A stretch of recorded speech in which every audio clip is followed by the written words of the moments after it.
Shri Gurubhyo Namaha, Harihi Om, Namaste. Welcome to session 73 of the Sundarakandam learning series. Today we are going to start a very interesting new Sarga in the Sundarakandam. So far we have seen Sita Mata is very sad. She is missing Rama. She is thinking of hundreds of reasons as to why he must not have come to rescue her. And then she also, in the previous Sarga, pronounces a curse on Lanka, saying that Lanka will become bereft of its warriors and bereft of its Bharta. It's like I am missing my husband. She foretells a gloomy future for Lanka. After that, to seal the deal, there is a Trijata Swapna Sarga. Here, the future of Lanka is foretold by means of a dream that Rakshasi Trijata has. Before we go into this Sarga, the benefit of chanting this Sarga, those of us who are troubled by nightmares, those of us who are troubled by any kind of negative influences that don't allow us to sleep, okay, that take away from good sleep. Nowadays, especially people say, no, because of stress, I'm not able to sleep at all. So those who are finding it difficult to sleep due to medical reasons, due to stress, those who find something scaring them and not allowing them to sleep, or nightmares or bad dreams. For those people, chanting this sarga, the 27th sarga, 3 days in a row in the morning time is considered to be good. So we should wake up in the morning. Usually we have evening chanting sargas also, but this particular one is to be chanted in the morning. Okay. So when we say morning chanting, it usually is done as before breakfast. So we should not eat anything. And what should be offered is, according to Uma Samhita, according to the this one, it is sugar. But I've heard elders say that it is fruit and sugar. So we give banana and sugar, like that. We cut up the banana and serve with sugar, like that. Okay. So sugar or jaggery may be offered. Morning, this is the offering to be given. 3 days in a row, this must be chanted for this particular benefit. Okay. So now let's, without further ado, go into the sarga. Ityukta Sitaya Ghora. Ityukta Sitaya Ghora. Rakshasya Krodhamurchitaah. Rakshasya Krodhamurchitaah. Kaschit Jagmustada Kyatum. Kaschit Jagmustada Kyatum. Ravanasya Duratmanaha. Ravanasya Duratmanaha. Ityukta Sitaya Ghora. Rakshasya Krodhamurchitaah. Ityukta Sitaya Ghora. Rakshasya Krodhamurchitaah. Kaschit Jagmustada Kyatum. Ravanasya Duratmanaha. Kaschit Jagmustada Kyatum.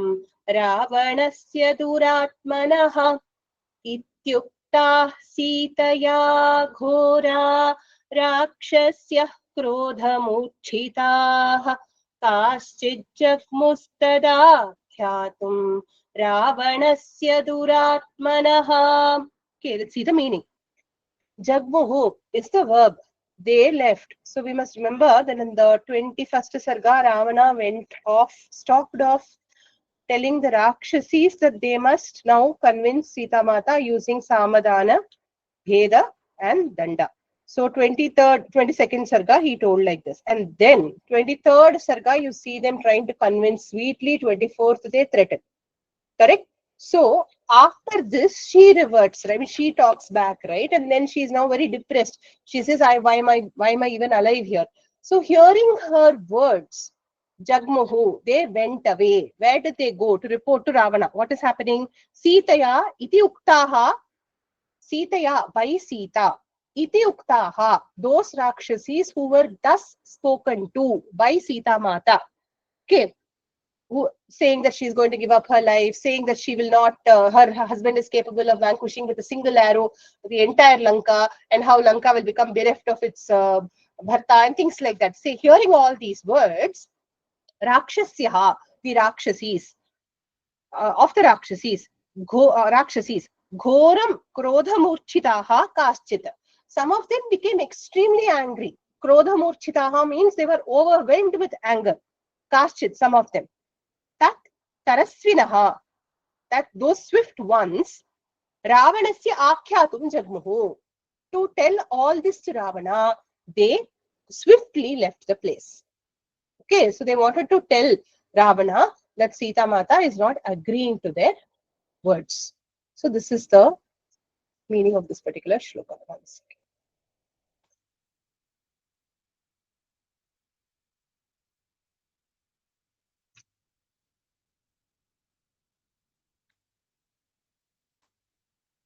Something right. Yeah.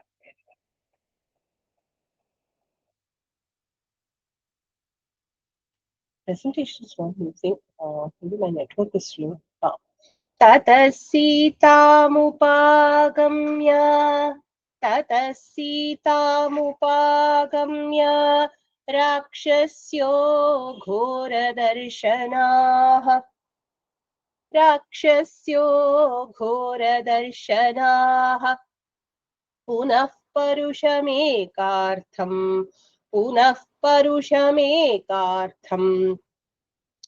अनर्थार्थम् अथाब्रुवन्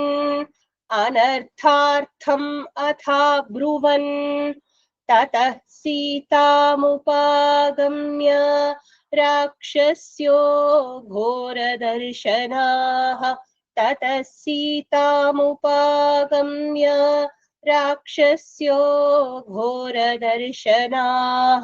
पुनः परुषमेकार्थम् अनर्थार्थम् अथाब्रुवन् पुनः परुषमेकार्थम् अनर्थार्थम् अथाब्रुवन् together ततः सीतामुपागम्य राक्षस्यो घोरदर्शनाः पुनः परुषमेकार्थम् अनर्थार्थम् अथाब्रुवन्. See the meaning. Abruvan, they spoke. Now they are speaking to Sita Mata. Tataha, then. Ghora darshanaha rakshasyaha, the Rakshasis of terrible appearance. Sitam upagamya, having approached Sita Mata. Atha, then. Punaha, again. Anarthartham, words which were leading surely to only terrible consequences. Anartha artham, those which only lead to bad consequence.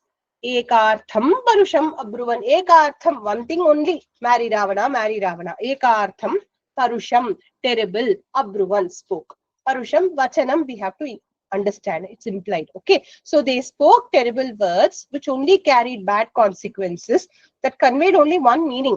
Marry Ravana to Sita Mata.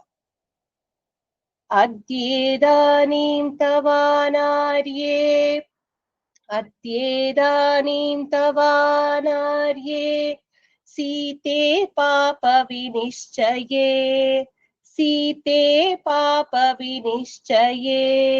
राक्षस्यो भक्षयिष्यामो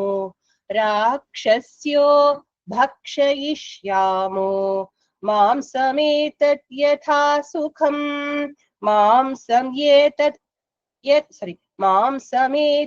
यथा सुखम्. अद्येदानीं तवानार्ये सीते पापविनिश्चये अद्येदानीं तवानार्ये सीते पापविनिश्चये राक्षस्यो भक्षयिष्यामो मांसमेतत् यथा सुखम्.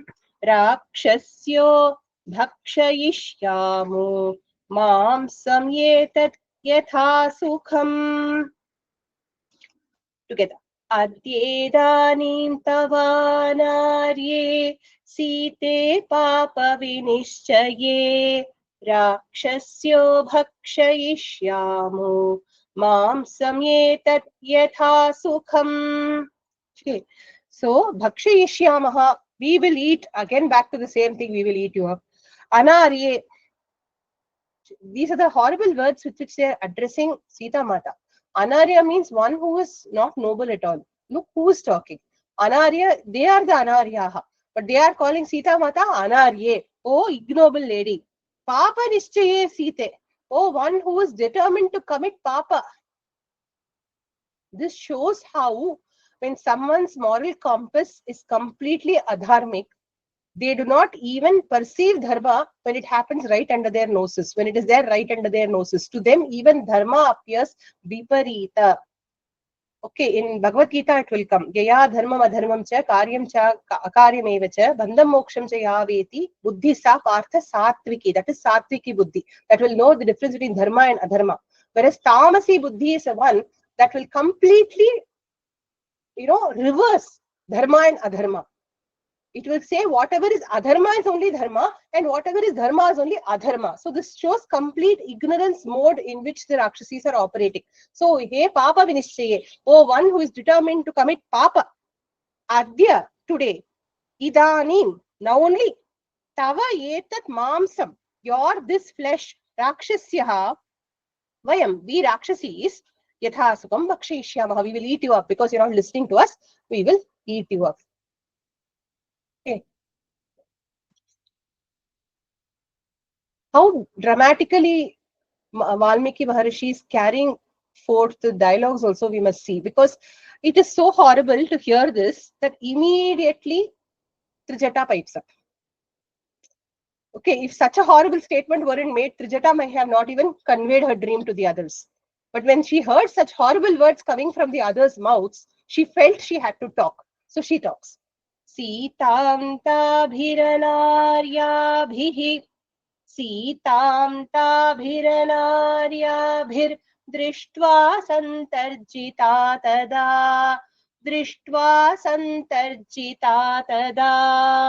राक्षसी त्रिजटा वृद्धा प्रबुद्धा वाक्यमब्रवीत् सीतां ताभिरनार्याभिर्दृष्ट्वा सन्तर्जितां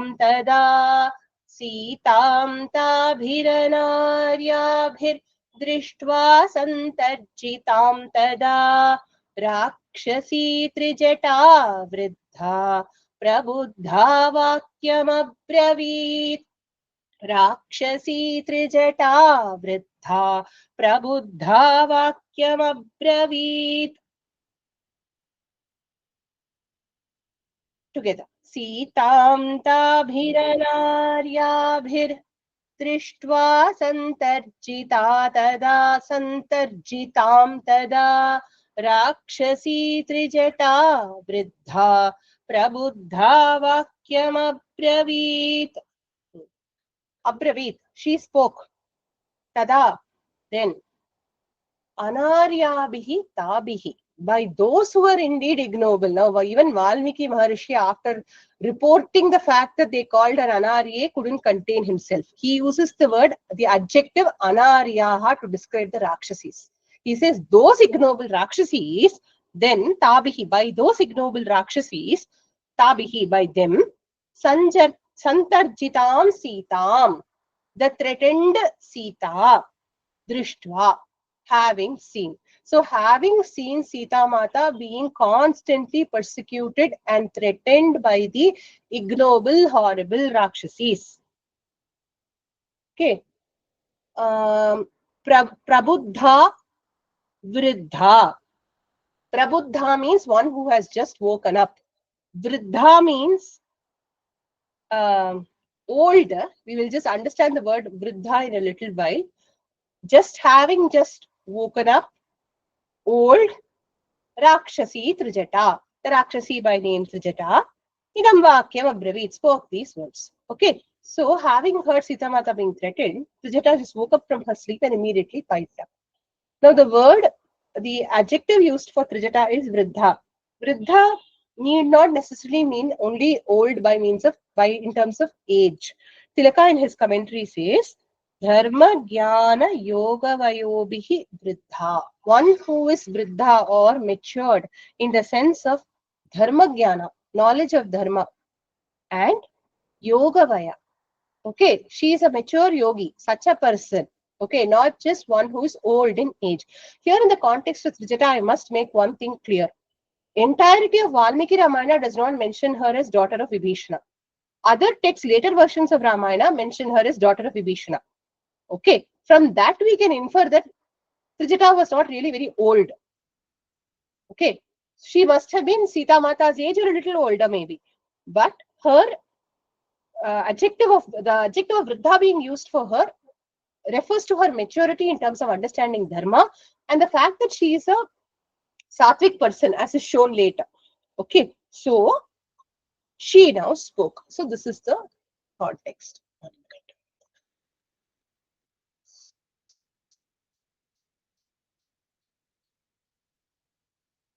Atmanam khadata narya. The correct shloka? Did I miss one shloka? Correct.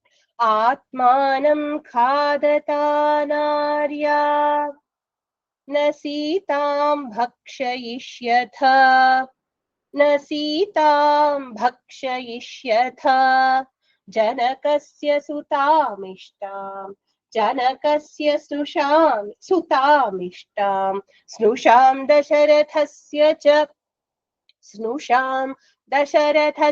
च आत्मानं खादता नार्या न सीतां भक्षयिष्यत जनकस्य सुतामिष्टां स्नुषां दशरथस्य च आत्मानं खादता नार्या न सीतां भक्षयिष्यथ जनकस्य सुतामिष्टां स्नुषां दशरथस्य च. Okay, bhakshayishyatha. You may eat. You may all eat. Okay. So, lotlakara.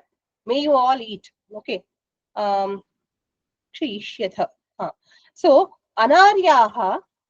Oh, ignoble ones. Even she is calling them, see, anarya only, because even from her mouth, the same retort comes. Oh, ignoble ones. Atmanam khadata. Whom are you talking? You will eat. First, eat yourselves up. If you are so interested in eating flesh, eat your own flesh. Janakasya ishtam sutam. Okay. Janaka's beloved daughter. Dasharathasya snusham cha. Dasharatha's daughter-in-law. Sitam. That's Sita. Na bhakshayishyata. You may not eat.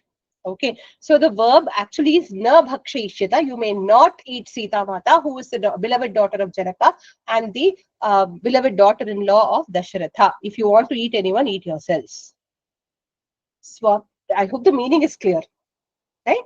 Okay. Swapno hyadyamaya drishto. Swapno hyadyamaya drishto.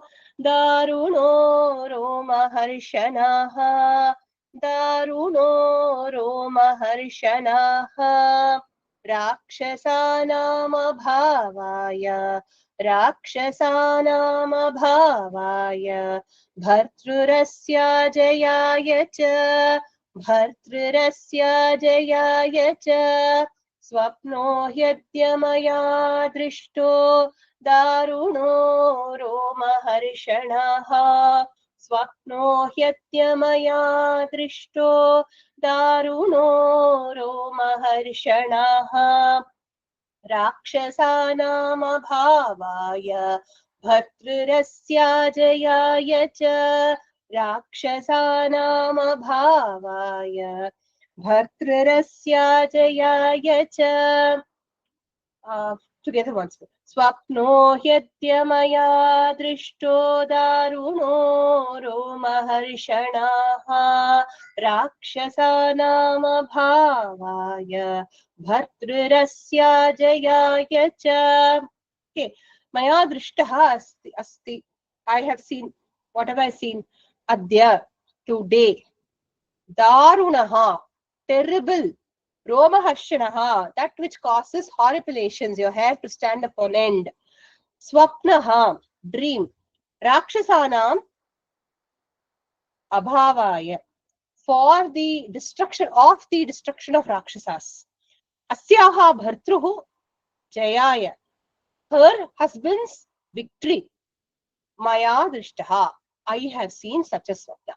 That foretells the destruction of the Rakshasas and her husband's victory. You all know, right? Grandmothers tell us, right? Whatever swapna we have in the morning can come true. What is Srijata saying? Adya maya drishtaha. This is early morning.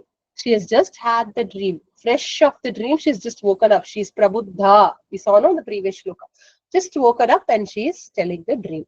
So the Rakshasis also know this Shakuna Shastra.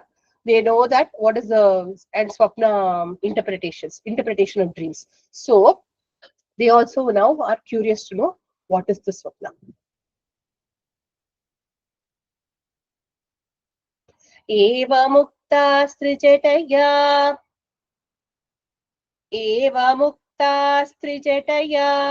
राक्षस्य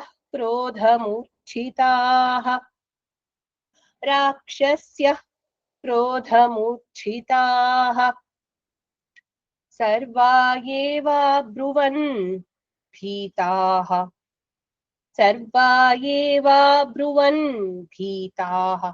त्रिजटां तामिदं वचः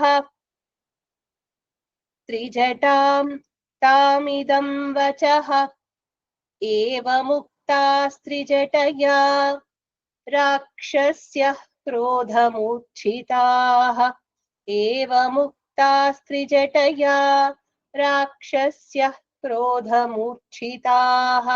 सर्वा एवाब्रुवन् भीताः त्रिजटां तामिदं वचः सर्वा एवाब्रुवन् भीतास्त्रिजटां तामिदं वचः together एवमुक्तास्त्रिजटया राक्षस्य क्रोधमुच्छिताः सर्वा एवाब्रुवन् भीतास्त्रिजटां तामिदं वचः. Next shloka also we have to see. First line we have to take. कथयस्व त्वया दृष्टः स्वप्नोऽयं कीदृशो निशि कथयस्व त्वया दृष्टः स्वप्नोऽयं कीदृशो निशि. Okay, this much we will see the meaning. Okay, Abruvan we have to take from the 7th shloka. Okay, the Rakshasis spoke. To whom? Trijata. Trijataya evam uktaha. By Trijata. Evam, in this way. Uktaha, those who were spoken to. Who were spoken to by Trijata? The Rakshasis. So the Rakshasis, Krodhamurchitaha Rakshasyaha. The Rakshasis who were overwhelmed with anger. Sarvaha, all of them. Sarvaha eva bhitaha, all of them terrified. Tam Trijatam, to that Trijata. Idam Vachanam Abruvan. Told these words. What are the words that they said? Kathayasva tvaya drishtaha swapnoyam ayam swapnaha kidrishaha nishi. Nishi, in the night. Tvaya drishtaha ayam swapnaha. Tvaya drishtaha, seen by you. Ayam swapnaha, this dream. Kidrishaha, what was it about? Kathayasva, please tell us. Okay, so this is the anvaya of this particular shloka. I hope the meaning is clear. We'll move forward. Tasam tu vachanam shrutva. Tasam tu vachanam shrutva. Rakshasina mukhachutam. Rakshasina mukhachutam. Uvacha vachanam kale. Uvacha vachanam kale. Trijata swapna sanshritam. Trijata swapna sanshritam. Tasantu vachanam shritva. Rakshasina mukhachutam. Tasantu vachanam shrutva. Rakshasina mukhachutam. Uvacha vachanam kale.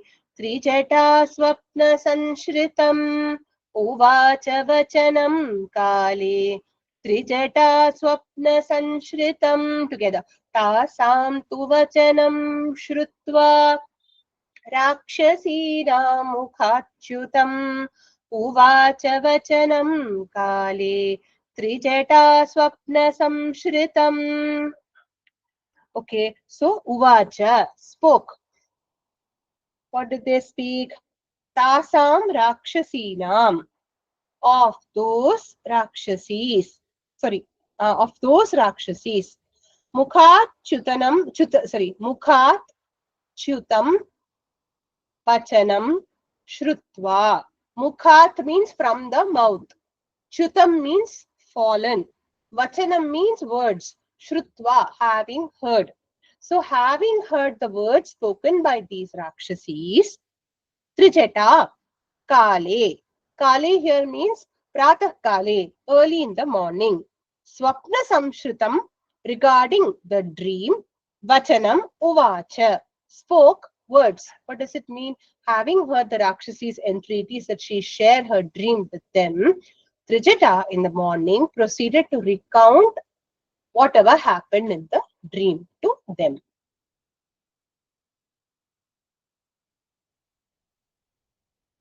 Now from here, the dream that she sees. The dream that she sees as she has foretold, as she has explained. One part is about the victory of Rama. That comes first. The second part is about the destruction of the Rakshasas. That comes as the second part of the dream. Though in her Upodghata, in her introduction, she said Rakshasas destruction and Rama's victory. Here Rama's victory is spoken of first. Rakshasas destruction is spoken of as the second part. Okay, so here Rama's victory.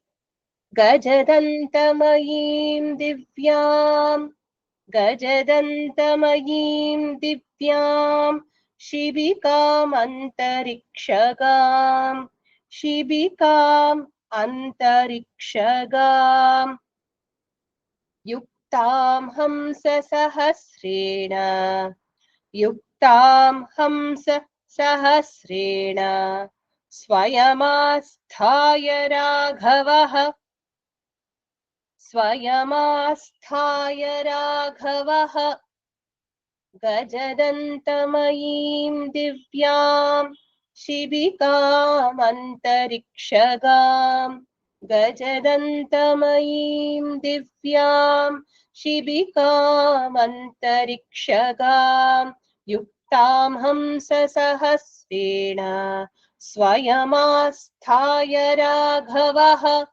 Yuktam hamsa sahasrena, Swayamasthaye Raghavah. Together. Gajadantamayim divyam, Shibikam antarikshagam, Yuktam hamsa sahasrena, Swayamasthaye Raghavah. Next shloka, first line also we have taken. Shuklamalyambaradharo, Shuklamalyambaradharo, Lakshmanena sahagataha, Lakshmanena sahagataha, Swapne chadyamaya drishta, Swapne chadyamaya drishta, Sita shuklambaravrita, Sita shuklambaravrita, Shuklamalyambaradharo, Lakshmanena sahagataha, Shuklamalyambaradharo, Lakshmanena sahagataha, Swapne chadyamaya drishta, Sita shuklambaravrita, Swapne chadyamaya drishta, Sita Shuklambaravrita. Together. Shuklamalyambaradharo, Lakshmanena sahagataha, Swapne chatyamaya drishta, Sita Shuklambaravrita. Okay, so let's see the Anvaya till Lakshmanena saha agataha. Saha agataha asid. He had come. So what is happening there? Raghavaha from the previous shloka. Raghavaha, Lord Rama. Shuklamalyam baradharaha, wearing a white garland. Okay, sorry, wearing garland of white flowers. Shuklamalya. Ambara, ambara means garment. So wearing white garments and white flower garland. Gajadantamayim antarikshagam hamsa sahasrena yuktam shibikam. So Shibika is being described by all these words. What is the meaning of Shibika? Shibika means a palanquin. Okay, so or a carriage, palanquin actually. So what is it like? Gajadantamayi, made of Gajadanta. Gajadanta means ivory. Okay, so Antarikshagam, coursing across the sky. Antariksha means the high skies. Coursing, Antarikshaga means that which is coursing across the skies. Hamsa Sahasrena Yuktam, okay, drawn by 1,000 swans. Okay, she became palanquin. Swayam Asthaya, himself having ascended. Lakshmanena Saha, along with Lakshmana. Agataha, has come. So where has he come? He is now reaching Lanka on an ivory palanquin, okay, which is not land drawn, which is not traveling on land, but which is traveling across the skies, drawn by 1,000 swans. The palanquin is not an ordinary palanquin, it is made of ivory. Okay, and he himself is coming to Lanka along with Lakshmana. Okay, so now let us see the second line Anvaya along with the next shloka. Sagarena parikshiptam, Sagarena parikshiptam, Shvetam parvatamasthita, Shvetam parvatamasthita asthita, Ramena sangata Sita, Ramena sangata Sita, Bhaskareena prabhayata, Bhaskareena prabhayatha, Sagarena parikshiptam, Shvetam parvatamasthita, Sagarena parikshiptam, Shvetam parvatamasthita, Ramena sangata Sita, Bhaskarena prabhayatha, Ramena sangata Sita, Bhaskarena prabhayatha. Together. Sagarena parikshiptam, Shvetam parvatamasthita, Ramena sangata Sita, Bhaskarena prabhayatha. For the Anvaya, we will take the second line of 10th shloka and first line of 11th shloka. Swapne chadyamaya drishta Sita shuklambaraavrata, Sagarena parikshiptam shvetam parvatamastita. These two lines describe Sita Mata. Rama and Lakshmana have come to Lanka on a swan-drawn palanquin. What is Sita looking like? Sita cha and Sita Mata. Shuklambara vrita. Shuklambara avrita. Shuklambara avrita. See the previous one. Shuklambara avrita. Covered in a spotless white garment. Okay, this kind of indirectly draws attention to the Malina Vastra that she is presently wearing. Her present clothes are tattered. Okay, she's not had a proper bath in months. But here, when Rama comes, she's shining resplendently in a beautiful white garment. Shuklam Baravrita, Avrita, covered in a spotless white garment. Sagarena parikshiptam, Shvetam parvatamasthita. Sagarena parikshiptam. Sagarena, by the ocean. Parikshiptam, surrounded. Shvetam parvatam, white mountain. Asthita, perched on or seated on. So Sita Mata herself is fantastically seated on a white mountain, or perched on the tip of a white mountain, surrounded by the ocean. This I saw in the dream. Maya adya swapne drishta. This I saw in my dream today. Okay, now the 11th shloka, second line, and the entire 12th shloka we will take for Anvaya. Raghavascha maya drishtaha, Raghavascha maya drishtas, चतुर्दन्तं महागजम् चतुर्दन्तं महागजम् आरूढः शैलसङ्काशम् आरूढः शैलसङ्काशम् चकास सह लक्ष्मणः चकास सह लक्ष्मणः राघवश्च मया दृष्टः चतुर्दन्तं महागजम् राघवश्च मया दृष्टश्चतुर्दन्तं महागजम् आरूढः शैलसङ्काशम् चकास सह लक्ष्मणः आरूढः शैलसङ्काशम् चकास सह लक्ष्मणः together राघवश्च मया दृष्टश्चतुर्दन्तं महागजम् आरूढः शैलसङ्काशम् चकास सह लक्ष्मणः. Okay, now from Ramena Sangata Sita Bhaskarena Prabhayata to the shloka. Raghavascha maya drishtas chaturdantam mahagajam aruda shaila sankasham chakasa saha lakshmanaha. Let us see the meaning. First part, Sita Ramena Sangata Bhaskarena Prabhayata Sangata Asti. Just a statement.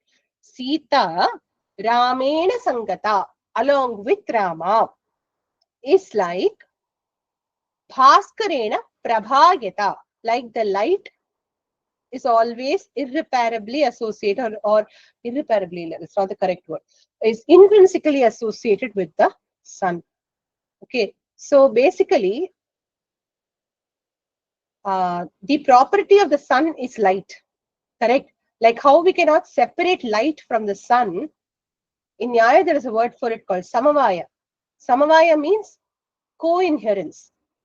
It inheres in the substance. Light inheres in the sun, is inherent in the sun. In the same way, Rama and Sita are always intrinsically associated with each other. There is no way in which Rama can be separated from Sita. So she is going to proceed to tell how Rama approaches Sita. That is the 12th shloka. Okay, so what is Rama doing? Chakasa is the verb here. Okay, what is the meaning? Chakasa means shown. Saha Lakshmanaha Raghavaha Chakasa. Along with Lakshmana, Rama shone brilliantly. Maya Drishtaha, I saw. Chaturdantam Mahagajam Shaila Sankasham Mahagajam. Chaturdantam with 4 tusks. We saw no Gompathirs very early in the Sundarakandam classes.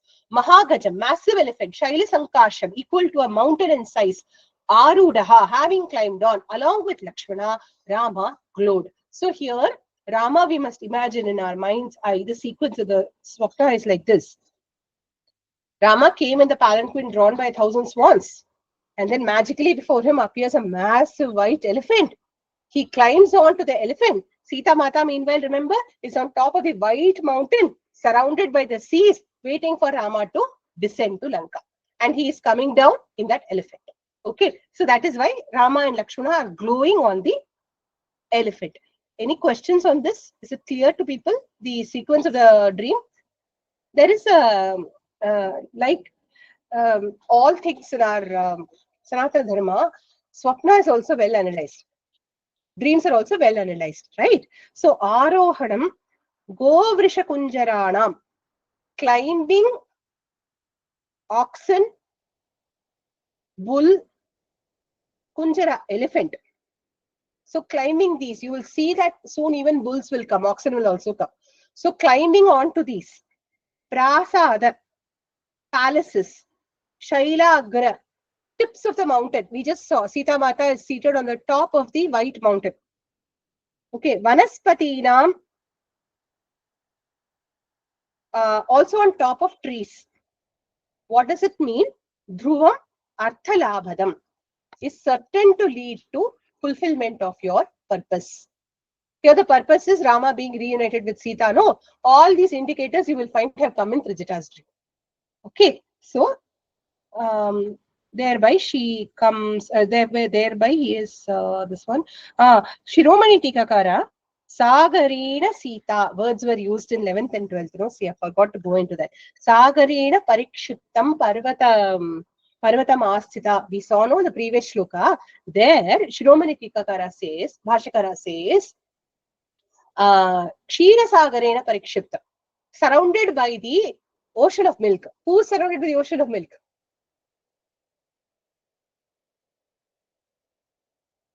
Tell me, Radhaji. Mahavishnu, Rama. Mahalakshmi. She emerged from there, no? Yeah. So Vishnu and Mahalakshmi are always together, no, as you said. So it is recounting her birth or her avatar from the ocean of milk before she married Lord Vishnu. So same way the divine couple are going to be reunited. This is not an ordinary Sagara, but it is Kshira Sagara. This also is Parvata. There also the Parvata was used to churn. Here also Parvata reference. So again he is referring to the Samudra Manthana episode and saying, again see the divine parents are going to be reunited.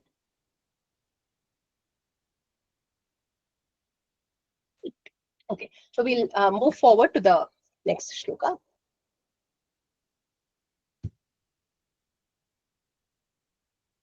Tatastau narashatulau dipyamanau svatejasa शुक्लमाल्याम्बरधरौ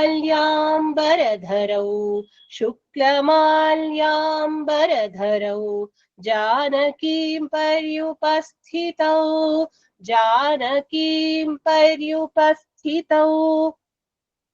ततस्तौ नरशार्दूलौ दीप्यमानौ स्वतेजसा ततस्तौ नरशार्दूलौ दीप्यमानौ स्वतेजसा शुक्लमाल्याम्बरधरौ जानकीं पर्युपस्थितौ शुक्लमाल्याम्बरधरौ जानकीं पर्युपस्थितौ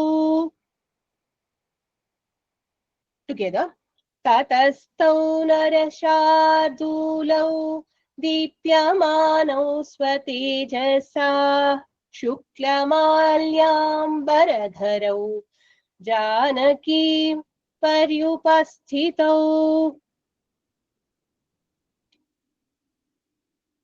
Okay, so Paryupasthitau came near. This is incidentally the 12,001st shloka of Ramayana. Okay, so in Ramayana we find even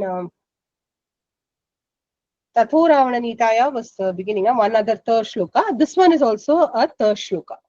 Okay, beginning with the Akshara Ta, just like Tato Ravana Nitaya, right? So Ta we saw, I think we analyzed the significance of beginning with the Akshara Ta in great detail in the first shloka. Same significance here also. Beginning of the 12,000th set of shlokas, so 12,001. Okay, Tataha, then. Swatejasa Dipyamanau, glowing with their own effulgence. Shukramalyambaradharau, clad in spotless white garments. Taunarashardulau, those two tigers among men. Janakim Paryupasthitau, approached Sita Mata, came near Janaki. Okay, that is the meaning of this particular shloka. See what a beautiful meaning. From the previous one, Tato Ravana Nitayaha Sitaya Shatrukarshanaha. Ravana has abducted Sita. And Yesha Padam Anveshtum Charana Charitepati. So the whole thing was Sita Mata was lost. That is how it begins. Here the 12,001, how does it begin? The two of them, Rama and Lakshmana, have approached Sita, albeit in a dream. Okay. So Aarti ji. What word here is indicative that it is Rama and Lakshmana together and not just Rama who is approaching Sita? Dvivachana. Narashardulo. Okay. Lau is like one first Prathama Vibhakti, Dvivachanam. Okay. So you know, and always till now you see Saha Lakshmanaha Ramaha. When you use the prefix Sahana, you will say only in Prathama Vibhakti because you have taken Saha Lakshmanaha as an adjective for Rama. Whereas here, when Valmiki Maharshi is explicitly using Dvivachana, he means Rama and Lakshmana because only they have been the subject matter so far. Okay. Okay.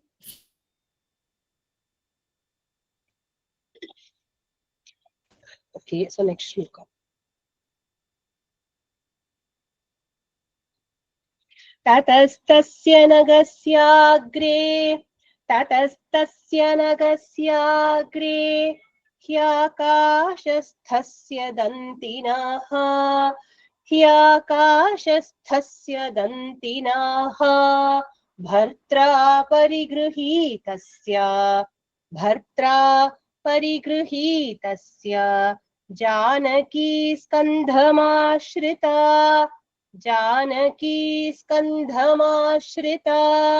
ततस्तस्य नगस्याग्रे ह्याकाशस्थस्य दन्तिनाः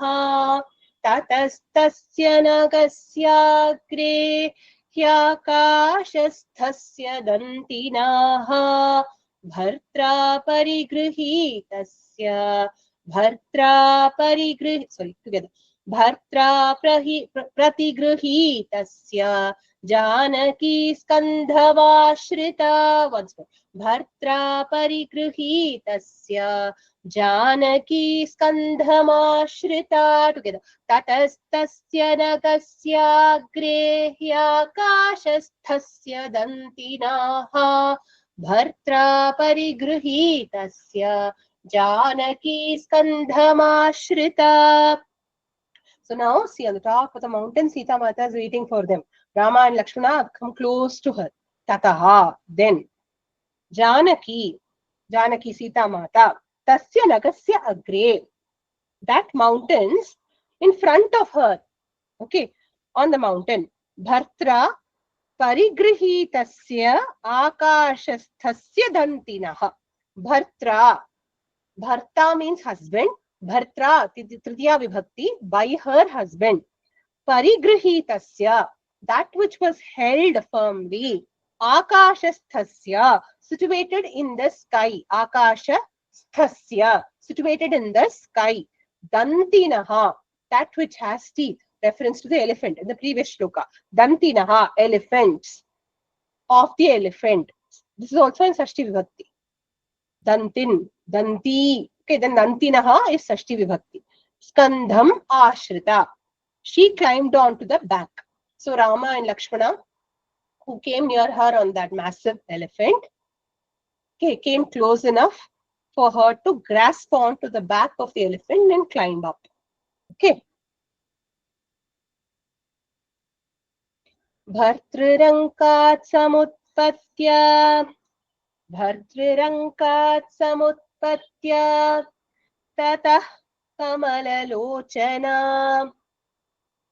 tatah kamalalochana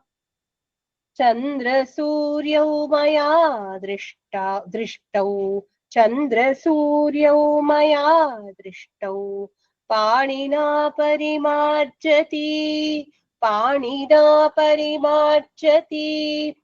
भर्तृरङ्कात् समुत्पत्य ततः कमललोचना भर्तृरङ्कात् समुत्पत्य ततः कमललोचना चन्द्रसूर्यौ मया दृष्टौ पाणिना परिमार्जति चन्द्रसूर्यौ मया दृष्टौ पाणिना परिमार्जति.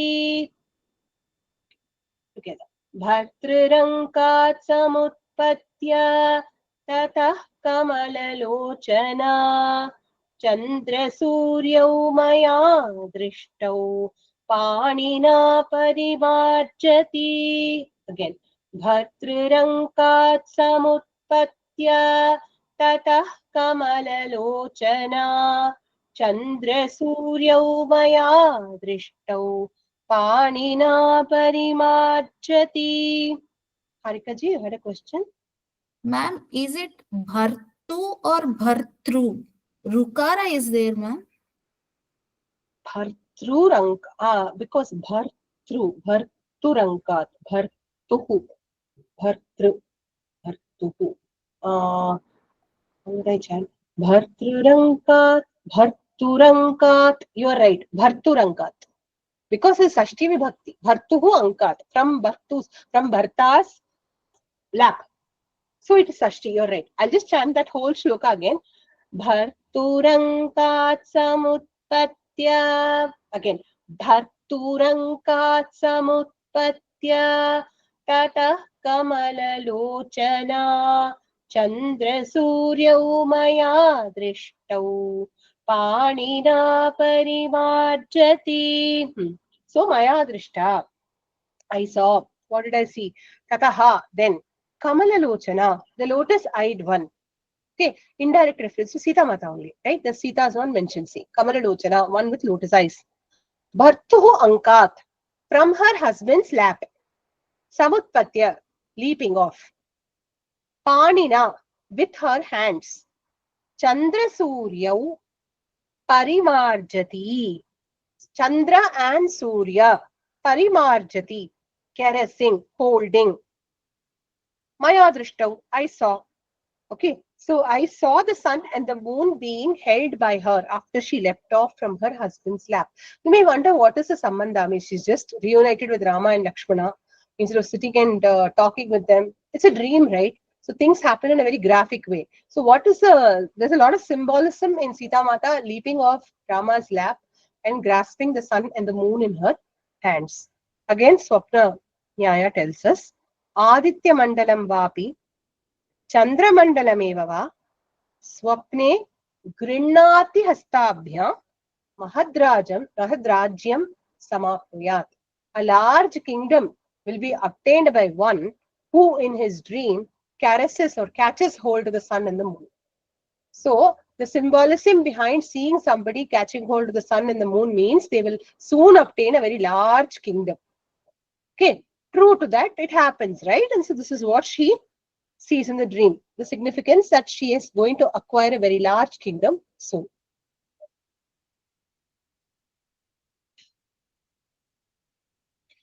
Tatastabhyam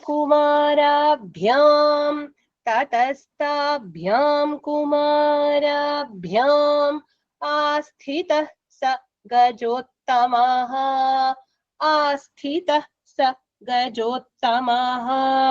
सीतया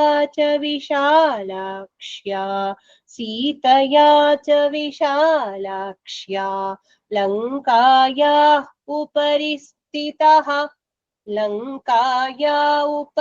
स्थितः ततस्ताभ्यां कुमाराभ्यामास्थितः स गजोत्तमः ततस्ताभ्यां कुमाराभ्यामास्थितः स गजोत्तमः सीतया च विशालाक्ष्या लङ्काया उपरि स्थितः सीतया च विशालाक्ष्या लङ्काया उपरि स्थितः ततस्ताभ्यां कुमाराभ्यामास्थितः स गजोत्तमः सीतया च विशालाक्ष्या लङ्काया उपरि स्थितः आसीत्. They were situated. Who? Tataha, then. Tabhyam, by both of them.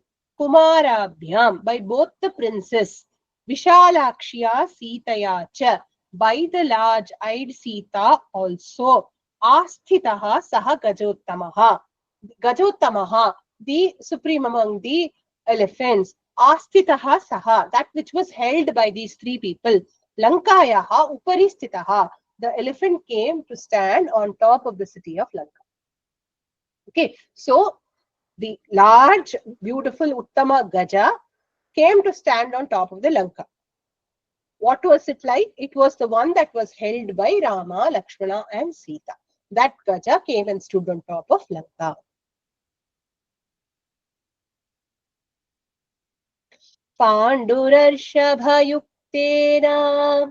पाण्डुरर्षभयुक्तेन रथेनाष्टयुजा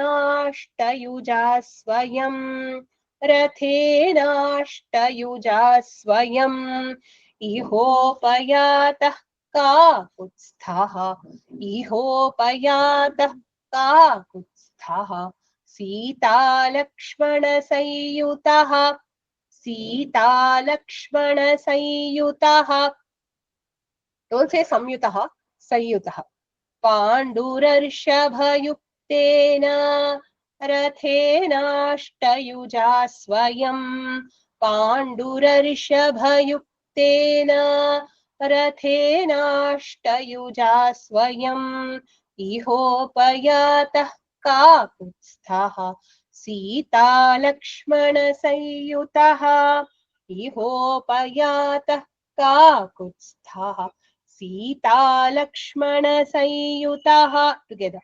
पाण्डुरर्षभयुक्तेन रथेनाष्टयुजा स्वयं इहोपयातः काकुत्स्थः सीतालक्ष्मणसंयुतः. इह उपयातः उपयातः आसीत्. Came. Who came? Kakutstha, the scion of the Kakutstha dynasty. Kakutstha, Ikshvaku dynasty, great king by name of Kakutstha was there. His progeny, Kakutstha, descendant, Kakutstha, Ramaha. Bharyaya Sitaya Saha, along with his Bharya, wife Sita. Now, see, from the elephant, they have now moved on to one more conveyance. First conveyance was palanquin. Second conveyance was elephant. Now they are on a ratha. What kind of a ratha? Chariot. Pandurashabha yuktena ashtayuja rathena. Ashtayuja. It is drawn by 8. 8 what? Pandurashabha. White oxen. We just saw, no? Being drawn in a conveyance conveyance drawn by an oxen signifies that your Artha Siddhi will happen. So one more such positive nimitta. So drawn by 8 white oxen. Swayam iha upayataha, himself came to Lanka. So Rama steps into Lanka on a chariot drawn by 8 white oxen along with Lakshmana and Sita. That is the meaning of this particular shloka. Again, if you're wondering why so many conveyances, it is probably, this is her dream. I mean, there's no justification of why a dream happens like this. Maybe in the dream, every single positive nimitta had to happen, and so it happens. Rekha ji, your hand is raised. Ma'am, any significance of white color, ma'am? White, everything is coming in white. White, not specifically. Maybe white is just pure sattva, pure jnana. White is a color of good. That way, maybe you can say. But the traditional commentators haven't said anything about the color. They have mentioned about the conveyances. They have mentioned about being on top of the mountain, mentioned about being drawn by oxen, being drawn by a large elephant, dream of palaces. All this they say is, very good in the dream. Okay, thank you. White could also imply lack of fear, light at the end of a dark day. That way. Shivagami ji, your hand is raised. Pandura is white or golden, ma'am? White. Okay, what kind of a white? It is a creamish white. If you see in Amarakosha, all the colors, Shweta, Shubhra, Shuchihi, those are all pure white. Pandu, let me see, I haven't memorized those lines yet. So those are, Panduhu is a color of white which is mixed with yellow. So creamish white. Just purity and Shuddha Sattva, all those I may not say Shuddha Sattva, purity is white, no? So White. that is one of the reasons. Like in this, all this Rakshasa, Malina, everything, she is seeing something. This Trijata Swapna is one of the important turning points. Turning point in Kandam. And that too, not something simple. It is pure white. So that is why again white has been, to reiterate. Yes, Something you true. say 5 times to say that it is definitely good. True. Very well be that, yeah. So basically, Trijata Swapna is a turning point in Sundarakanda because from 20 onwards, we have all been very sad. I mean, hearing all the negative words being spoken against Sita Mata and her responses. And it will continue to the next Sarga. And after that, there's going to be a It is a turning point, actually. Even the next sarga is, you know how, before things get better, they always get a little worse. So that will happen, and then after that, it only gets better. So, okay, so next shloka. Lakshmanena saha bhratra. Lakshmanena saha bhratra. Sitaya saha bharyaya. Sitaya saha bharyaya. Aruhya pushpakam divyam. Aruhya pushpakam divyam. Vimanam surya sannibham. Vimanam surya sannibham. Uttaram dishamalokya. Uttaram dishamalokya. Jagama purushottamah. Jagama purushottamah. Rukuji, do you have a question? My book, after the last shloka, Prakshipta shloka, it says for next 10 shloka or something. Yes. This is in Ramanujamata. It is not been commented on by most of the traditional commentators. It is only there in Ramanujamata, so we are not chanting this. It's not there in the books that we are following also. Yeah, after the long, this thing only, this Aruhya comes. Prakshipta shlokas we will ignore. Okay, thank you. Right. Okay. We are following the Giri book. Why we are following the Giri book? Although it has a few mistakes here and there, and I get frustrated, and I also may end up making mistakes because of the mistakes there. I still like the Giri book because it is the most closest to the three main commentators. I don't have to change any shloka krama. The krama is exactly as the three main commentators. So it becomes very easy to, write the Anvaya. Becomes very easy to understand the meaning also if we follow that book. Gita Press is also good. This is the Brahmashri Anantarama Dikshadhar. It says, I don't know what, Subhadra and Co. Published by Subhadra and Co. அவருக்கு நல்ல book படிங்க தமிழ்ல இருக்கும் இல்லையா? Tamil and Sanskrit together. Right. You can read that. It's a good book. This it has extra shlokas. It's a little different. The krama is a little different also. Okay. Okay, thank you. Thank you. Yeah. So now we'll see the I have to continue teaching this shloka. Lakshmanena saha bhratra sitaya saha bharyaya. Lakshmanena saha bhratra sitaya saha bharyaya. Aruhya pushpakam divyam. Vimanam surya sannibham. Aruhya pushpakam divyam. Vimanam surya sannibham.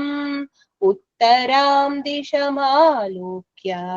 Jagama purushottamah. Uttaram dishamalokya. Jagama purushottamah. 3 lines.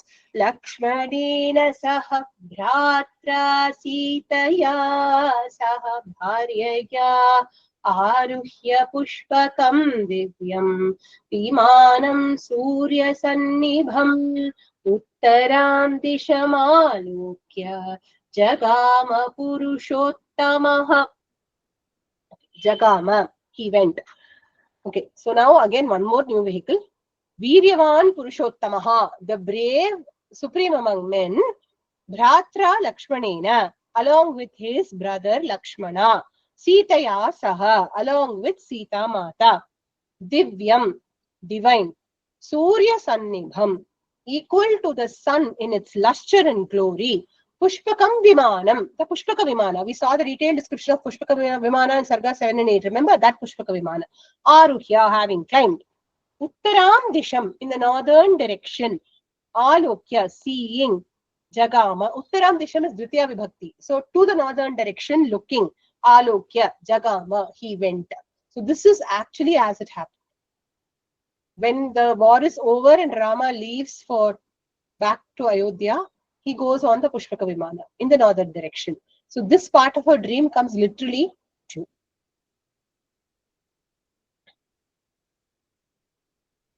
Evam swapne maya drishto. Evam swapne maya drishto. Ramo Vishnu Parakramaha. Ramo Vishnu Parakramaha. Lakshmanena saha bhratra. Lakshmanena saha bhratra. Sitaya saha Raghavaha. Sitaya saha Raghavaha. Evam swapne maya drishto Ramo Vishnu parakramaha. Evam swapne maya drishto Ramo Vishnu parakramaha. Lakshmanena saha bhratra. Sitaya saha Raghavaha. Lakshmanena saha bhratra. Sitaya saha Raghavaha. Together. Evam swapne maya drishto Ramo Vishnu parakramaha. Lakshmanena saha bhratra. Sitaya saha Raghavaha. Vishnu parakramaha. Raghavaha. Ramaha. Okay. Maya drishtaha. Drishtaha was seen by me. What was seen by me? Vishnu parakramaha. Raghavaha. Ramaha.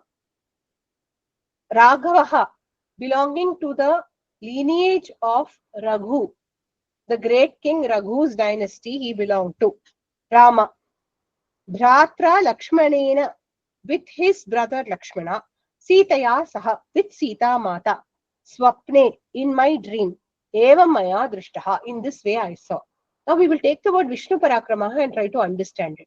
Why is that used as an adjective for Rama? If you take it literally, you can say one whose parakrama or valor is like that of Lord Vishnu. Okay, so the brave Lord Rama, who's as valiant as Lord Vishnu, I saw him along with Lakshmana and Sita Mata in my dream. Literal meaning. Deeper meaning is Vishnuhu parakramaha Ramaha. It is not one who is as brave as Vishnu, but it means simply the brave Vishnu himself having taken the avatar in Raghukula as Rama. Okay, so the great Mahavishnu himself, the Parakramaha, Mahavishnu himself, Parakramaha should bring to mind something. What should it bring to mind? When you say Parakramaha for Vishnu, you will not just think of brave. What will you think? Please tell me, what is the link between Parakrama and Vishnu? What should come to mind? We have seen this in depth in Vishnu Sahasranamam class.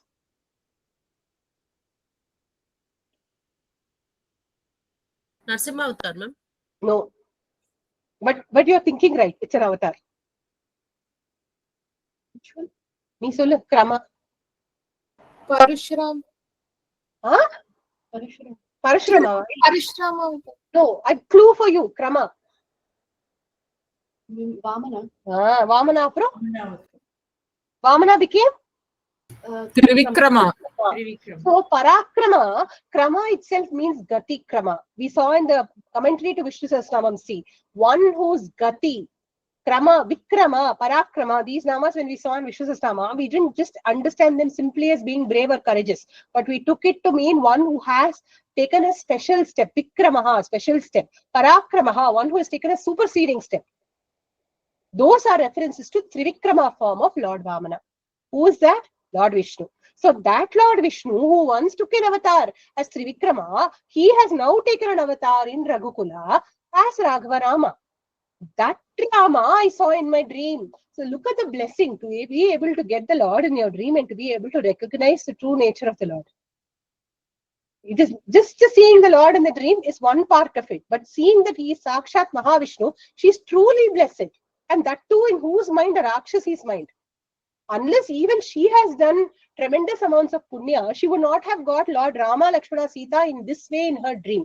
Later on, we will see after the battle is over, how Rama honors her. He is so pleased with her. You were such a friend to my wife, he says. So much trouble she took, Sita Mata. She gets out of it because of Trijata's words, no? So he is so grateful to his Kritagyaha. We keep seeing Rama does not forget the slightest bit of good done by anyone. He doesn't forget Trijata also. So Trijata, having had this dream, actually recognizes the divinity of Rama. She doesn't see him as just a man or a king. She sees him as Sakshat Mahavishnu in her dream. So she says this. Rakshasis may not have got it. They would have understood it as, oh, one who is as brave as Vishnu. That itself would be enough to scare them. But they would not have understood the reality of what she saw in her dream. Okay, so now we come to the next shloka.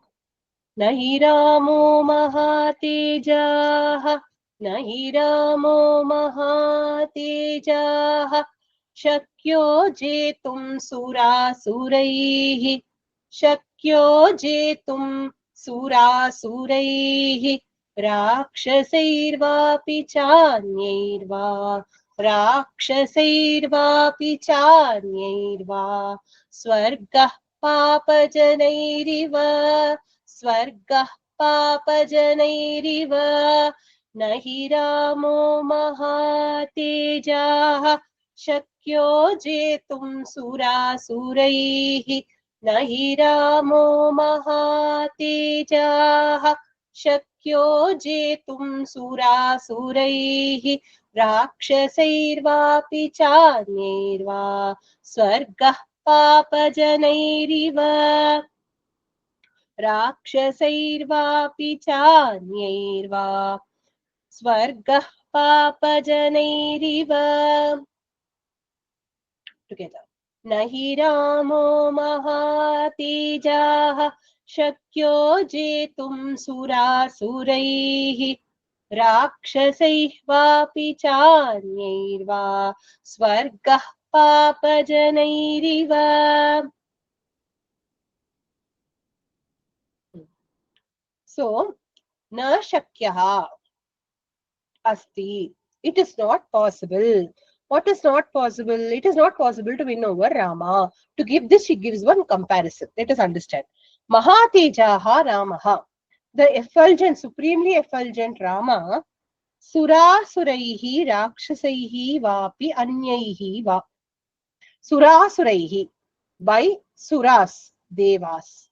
Asuras, by the Asuras. Rakshasas, by the Rakshasas. Va api, or also, and also. Anyaihi va, by any other kind of being also. Na jetum shakyaha, he cannot be won over. What is the example simile given for it? Swargaha papajanairiva. Like how Swarga or heaven cannot be won over by papajanas, by evil people. Just like, what is the meaning of this? Again, there is a deeper meaning. I mean, after all, she's just had this major realization that she's seen Lord Vishnu. So, it is not just as simple as it appears. The simple meaning is, Rama cannot be won over by Devas, Asuras, Rakshasas, or any other class of beings. Just like sinners cannot win over Swarga.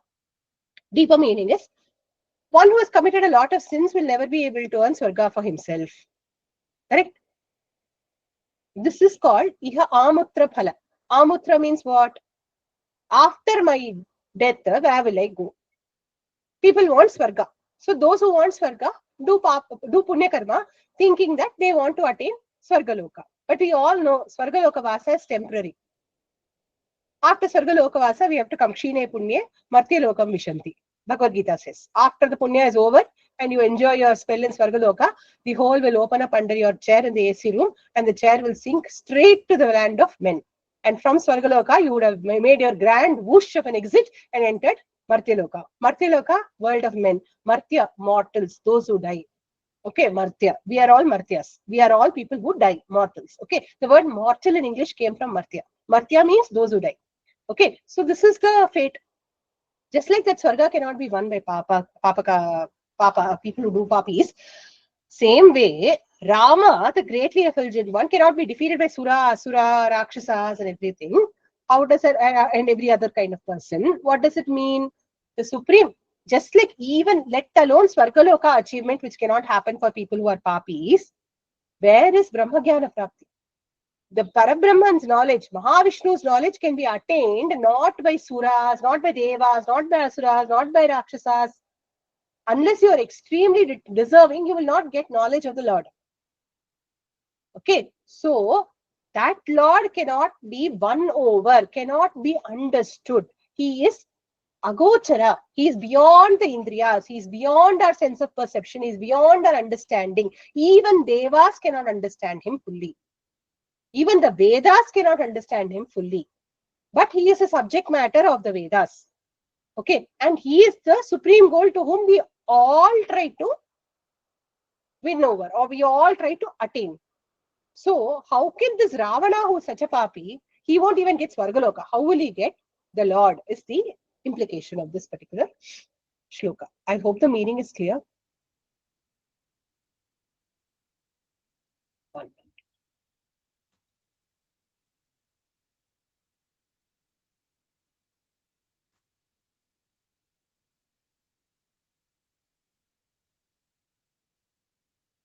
रावणश्च मया दृष्टः रावणश्च मया दृष्टः क्षितौ तैलसमुक्षिताः क्षितौ तैलसमुक्षिताः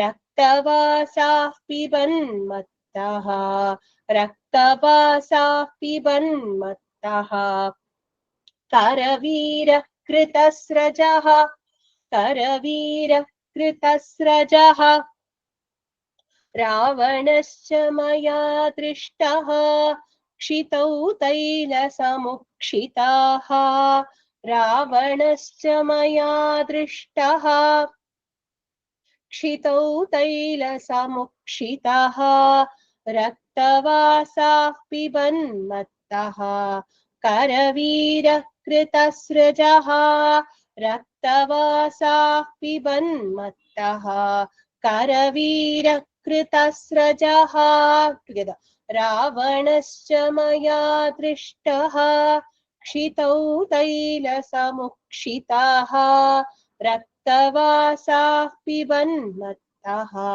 करवीरकृतस्रजः. Now this section starts to talk about the fate of the Rakshasas. Okay, so maya drishtaha asti, I saw. What did I see? Ravanasya, of Ravana, kshitau taila samukshitaha raktavasaha karavira kritasrajaha piban mattaha maya drishtaha. Mattaha, intoxicated Ravana. I saw Ravana. Ravanaha cha, not Ravanasya. Ravanaha cha, and Ravana, intoxicated Ravana, kshitau, fallen on the earth. Taila samukshitaha, smeared all over with oil. Raktavasaha, wearing red clothes. Karavira krita srajaha, wearing the oleander leaves. Karavira, kind of a lily. We don't use it in worship. Okay, it's a banned flower. So it's called Arali Pushpam in Tamil, if I'm not wrong. That poo, okay, wearing that oleander flowers. Piban, drinking. Mattaha, intoxicated. Maya drishtaha, I saw. Okay, so here the description is of Ravana having lost his senses, inebriated, wearing red colored garments in contrast to everyone's other Rama, Lakshmana, Sita's white garments. He is wearing red garments and he is prone, intoxicated, smeared with oil. Vimanat pushpakadadya, Vimanat pushpakad atya, Ravana patito bhuvi, Ravana patito bhuvi, Krishyamana striya drishto, Krishyamana striya drishto, Mundah krishnambarah punaha, Mundah krishnambarah punaha, Vimanat pushpakad adya, Ravana patito bhuvi, Vimanat pushpakad adya, Ravana patito bhuvi, Krishyamana striya drishto, Mundah krishnambarah punaha, Krishyamana striya drishto, Mundah krishnambarah punaha. Together. Vimanat pushpakad atya, Ravana patito bhuvi, Krishyamana striya drishto, Mundah krishnambarah punaha. So why was he on the ground? Adya, today, Pushpakat Vimanat, from the Pushpaka Vimana, Bhuvi Patitaha, having fallen to the ground. Mundaha, with a shaven head. Shaven head indicates defeat. Krishnambaraha, clad in dark clothes, could be black, could be dark red. Ravanaha, Ravana, Sriya Krishyamanaha, dragged by women. Punaha Drishtaha, I again saw. Okay, so Ravana had fallen on the ground because he had fallen from the Pushpaka Vimana. He was wearing dark colored clothes and he was being dragged by many women. Rathena Kharayuktena, Rathena Kharayuktena, Raktamalyanulepanaha, Raktamalyanulepanaha, Pibanstailam Hasandrityan, Pibanstailam Hasandrityan, Bhranta Chittakulendriyaha, Bhranta Chittakulendriyaha, गर्दभेन ययौ शीघ्रं गर्दभेन ययौ शीघ्रं दक्षिणां दिशमास्थितः दक्षिणां दिशमास्थितः रथेन खरयुक्तेन रक्तमाल्यानुलेपनः रथेन खरयुक्तेन रक्तमाल्यानुलेपनः पिबंस्तैलं हसन्नृत्यन् भ्रान्तचित्ताकुलेन्द्रियः पिबंस्तैलं हसन्नृत्यन् भ्रान्तचित्ताकुलेन्द्रियः गर्दभेन ययौ शीघ्रं दक्षिणां दिशमास्थितः रथेन खरयुक्तेन रक्तमाल्यानुलेपनः पिबंस्तैलं हसन्नृत्यन् भ्रान्तचित्ताकुलेन्द्रियः गर्दभेन ययौ शीघ्रं दक्षिणां दिशमास्थितः. Let's take only the first two lines for Anvaya for this particular set, and then the next line, third line, we'll go with the next shloka. Okay, so Rathena Drishtaha Asmi. Okay, Drishtaha, I saw. What did I see? Raktam Drishtaha Asti. I have seen. What have I seen? Raktamalyanu Rakta Malya. There we saw Shuklamalyam Baradaraha. Here he is Raktamalya Anulepanaha. Okay, he is wearing red garlands and paste, okay, on his body. What is this paste? Till now we saw him wearing fragrant sandalwood, fragrant attar and things like that. No, here what is he wearing? Agaru paste and all that. No, here what is he wearing? Red mud. Okay, so red mud on his body and red flowers on his person. Tailam Piban, we saw him intoxicated. No, what was he intoxicated on? He was intoxicated on oil. Tailam Piban, drinking oil. Nobody can drink oil, correct? You're drinking oil. It's physically impossible to drink so much oil. Hasan, laughing as if he's mad. Nrityan, dancing. Shatrapratya. ING, verb plus ING, laughing, dancing. Bhranta chittakulendriyaha. Bhranta means, in Bhranti we say, no, confused. With a mind, with his mind, chitta means mind. Akula indriyaha means all his indriyas, his sense organs were all confused. Kharayuktena rathena drishtaha. In a chariot drawn by donkeys, I saw. See, their contrast. Elephants, oxen, golden white palanquin, ivory palanquin, Pushpaka Vimana for Rama. Here, Ravana being drawn in a ratha being carried in a ratha drawn by donkeys. Okay, this is what she saw. Next shloka also we will see and then stop. That way the Anvaya will be complete. Punareva maya drishto Ravano Rakshaseshwaraha Patito